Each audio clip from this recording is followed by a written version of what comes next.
CVS Health third quarter profits rose 10%. The part of CVS Health that's getting the credit for that is Aetna Insurance.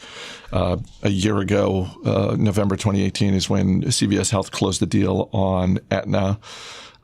Shares of CVS up a little bit today. This seems like one more brick in the wall of CVS transforming itself from a mom and pop drugstore to a full-fledged health behemoth. Yeah, I mean, so if we go back, it was November 2018 that they acquired Aetna. And I think that was kind of an interesting acquisition for them. So CEO Larry Merlo, he's really begun testing sort of medical services inside the chains, more than 9,900 locations. So they have an explicit goal of sort of reducing a patient need for hospital and hospital outpatient services. So funneling those Aetna insured patients to CVS pharmacies and retail clinics. And I think healthcare obviously needs an overhaul. So I think it's an interesting strategy. I think it's kind of a powerful cycle that they have going. I just continue to be amazed by this business, actually. Well, so you look at, in the wake of the Aetna acquisition and go back 10 years or so, and CVS is starting to introduce these minute clinics in some of their locations.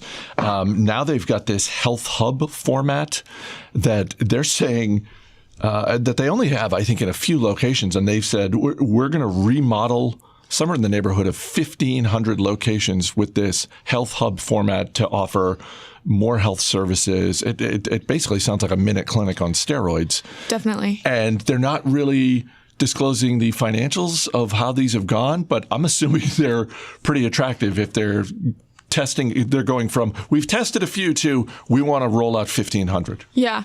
I think at the JP Morgan Healthcare Conference this year, their CEO made a conference that they have the potential to allocate up to 20% of existing space to healthcare services offerings by scaling back on underperforming categories and products while scaling up in new categories. So primarily those health services that you were mentioning.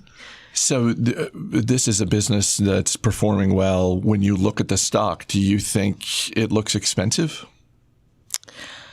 Good question. I mean, I think